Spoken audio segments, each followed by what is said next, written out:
So I'm gonna hang some stuff up on my walls today. I'm gonna hang up, I got a whole set of these for my brother, which I really like, and my walls are completely bare. So I'm gonna hang them up. I hung that one up with this 3mm, I don't know, damage-free hanging stuff. And then I tried to do a larger one, it wasn't strong enough. So I'm gonna try nails and see how that goes. So let's see. Okay, nice. All right. So on that one, I'm gonna put this camera. I got this camera from a guy that I was head over heels for. And he was into me in the beginning, and then as time went on, he kind of lost interest in me and gained interest in other ladies. And I so badly wanted a relationship with him. And when he finally let me know, like, yo, this is absolutely not gonna happen, he gave me a camera. So it was like, I reject you, but give you a camera. And it has been a decade since then, so my heart has healed, but I still like the camera. So it is going on the shelf, because I think it's a cool camera. All right. I think I'm gonna try putting the rollie on there. Let's see. Yeah. How gorgeous is that? Woo-hoo. And then I have, so this is the geode. I don't know if you saw the video, but I cracked this geode open and it's so gorgeous. So that I'm gonna put there. Along with some amethyst, because I'm Aquarius, so we want some amethyst on there. Gorgeous. And maybe we will do the clock underneath it and the bird, right? So we're gonna do the bird and the clock that represents freedom of time. There we go. Awesome. I love it. Spacing on them's not perfect. Like, there's way more space here than there is here. But I'm not perfect, so neither is my wall. Oh gosh. Okay, so I just got back from the store and I got these flowers. I really have been liking delicate flowers lately. So this camera, I decided I'm gonna add to the collection. I got it from my friend Angel, gave it to me. And my friend Angel, I have worked with him in this photography industry in LA for over 20 years. He's a really good friend. His name's Angel, but I also think he's an angel. So yeah, love this camera. He gave it to me. I can't decide, maybe I'll put it here next to the flowers. I kind of like that. Yeah.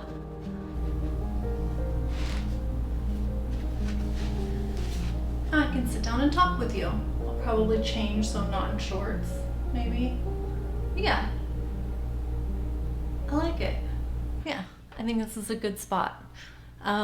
So I recently went and saw the Barbie movie, and I recorded my thoughts about the movie right after I saw it, so I'm gonna play it for you really quick.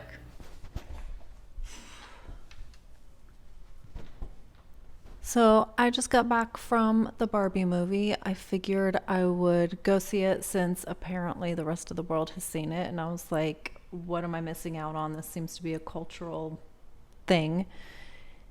It was so bad. It was so bad. I literally felt like I watched a 2-hour Mattel ad. Like,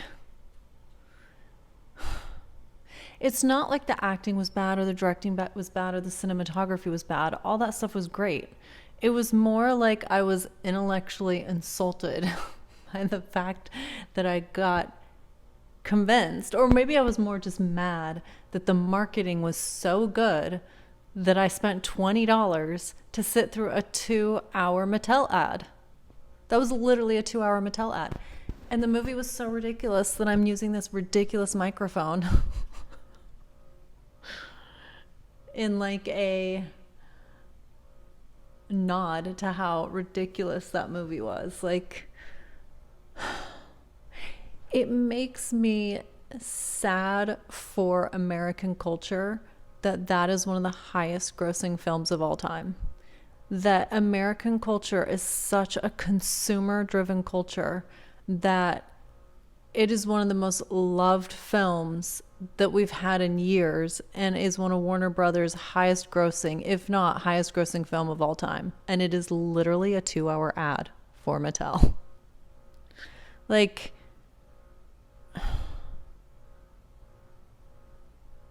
yeah. I'm really, really, that's my cat, concerned for humanity that movie's doing so well.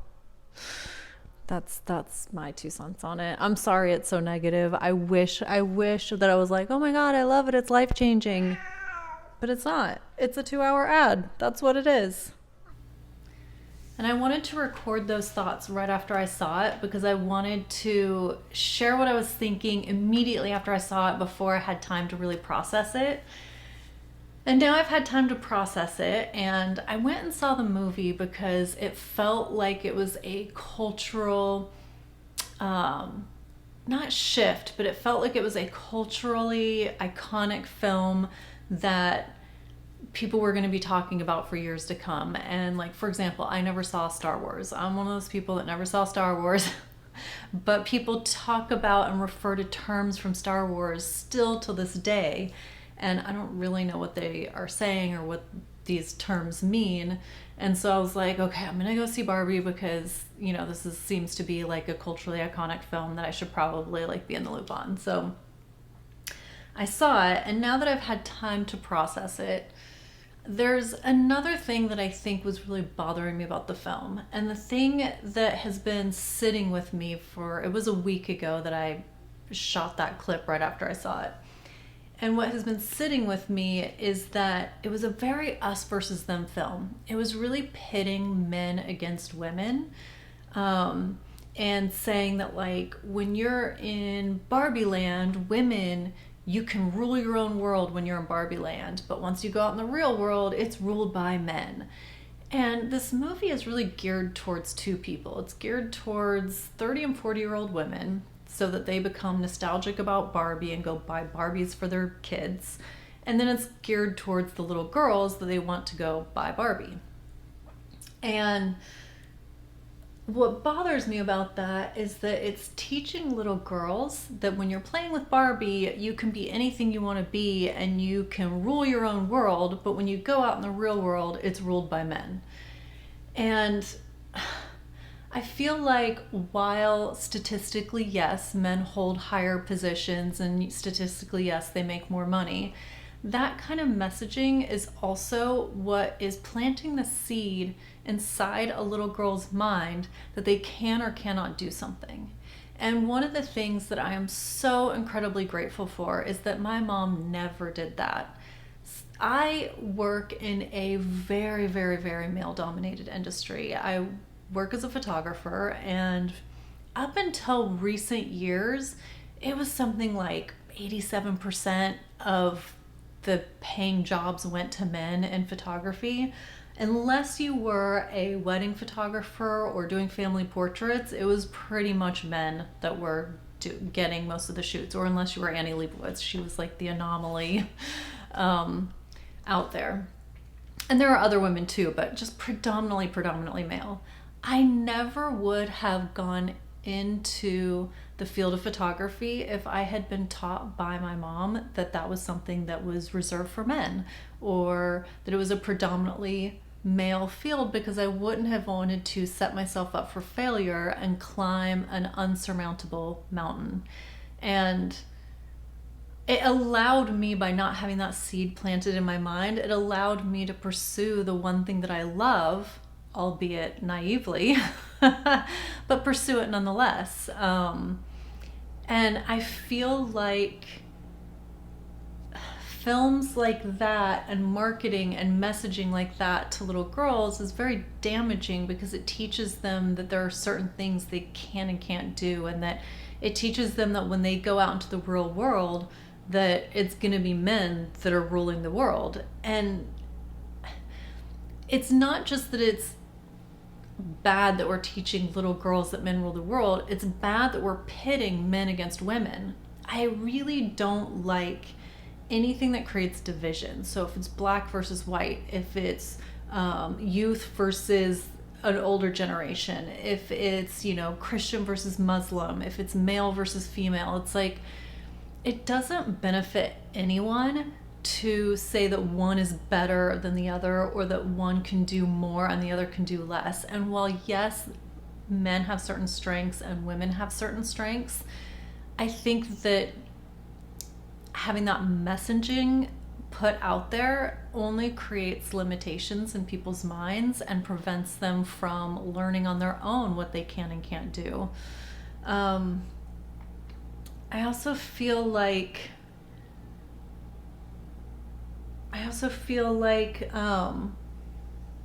you know, this my comments on this film are not anything that's negative towards like Warner Brothers, for example, because I love The Matrix, I love Blade Runner, I love Inception, I love intellectually stimulating films, and they've put out tons of those. And it's not even anything against Mattel per se, because they're a corporation that makes toys and they put a cute little story around their toy to sell it to people, and they just happened to do a marketing campaign that was so well done that they convinced millions of people to sit through a 2-hour commercial. I'm just kind of sad that I was one of the people that was convinced, because it was a 2-hour commercial. But I just hope by me sharing my thoughts on it that people that did see the film will think about the fact that the messaging in that film really planted the seed for little girls that the world is run by men, and that the only time that women get to do what they want and be who they want is when they're playing with Barbie and they're in Barbie land. And I feel like that's not really a very good message. So that's my thoughts on the film Barbie. And yeah, I guess that's my little rant for the day. I think I'm gonna go make myself some lunch. I'm trying to be a little healthier right now. I think I've put on a few. And I don't know if it's like because I'm getting older or what, but yeah, I'm gonna try and be a little healthier. So I think I'm gonna make myself like a super healthy kale salad. And yeah, so let's go make some salad.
thought we could play lottery while I'm having lunch. I've had this Magic 8 Ball ever since I was a little girl.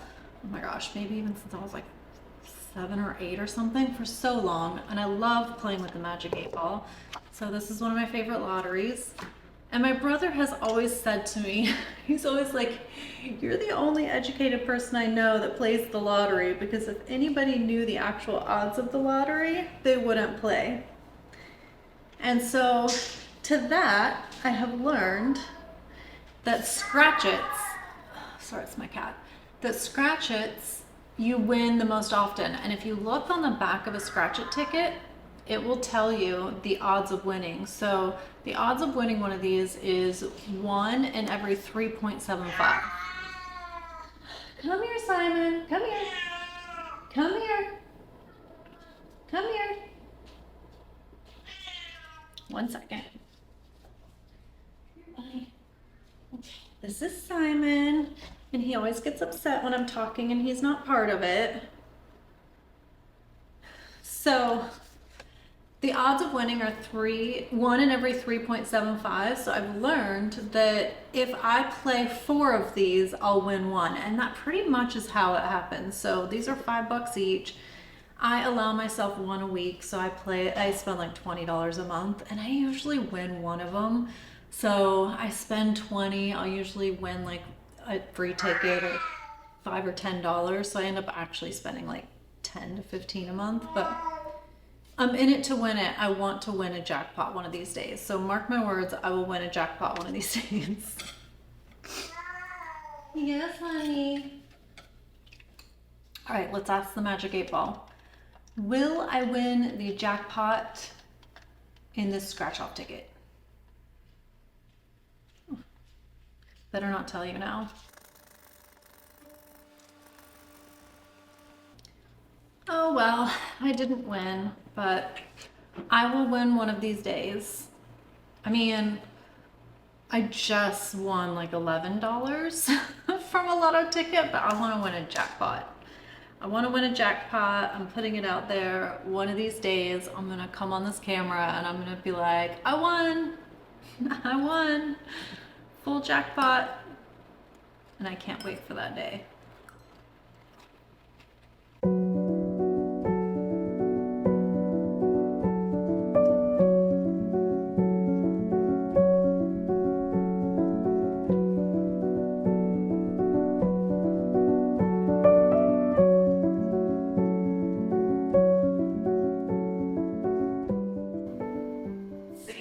My usual Canon 5D Mark IV, and I'm going to shoot with a 70 to 200 2.8 lens.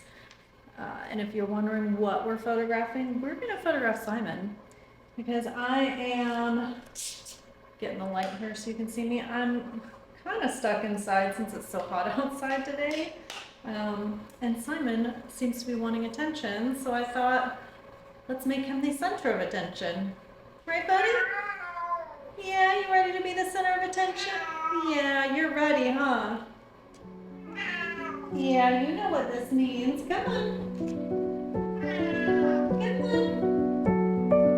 Yeah, you're a very, very, very good model. Yeah, you want to hop on up? Yeah, get some photos taken? Yeah. There you go. You know what to do. Look over here.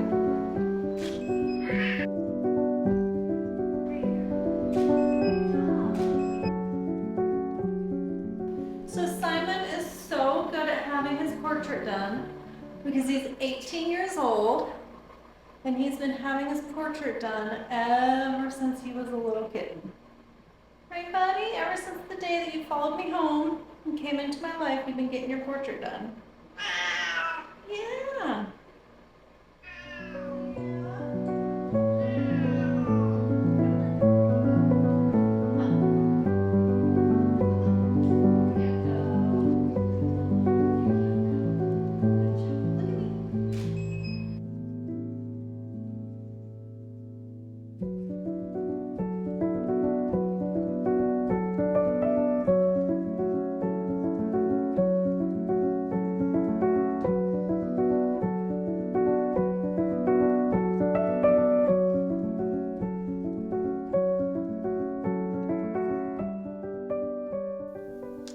So I'm going through and editing a bunch of video stuff, and I came across some stuff that I shot in December of last year from Astra Lumina.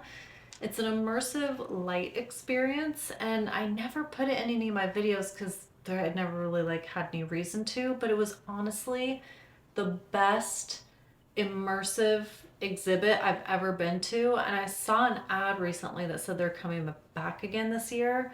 So I'm gonna go ahead and put it at the end of this video. If you have any neurological sensitivities to flashing lights, I'd say stop watching this video now because it's tons of flashing lights. So, but if you don't have a neurological sensitivity and you're anywhere near Los Angeles, definitely go to the show. Best immersive exhibit I've ever been to. So.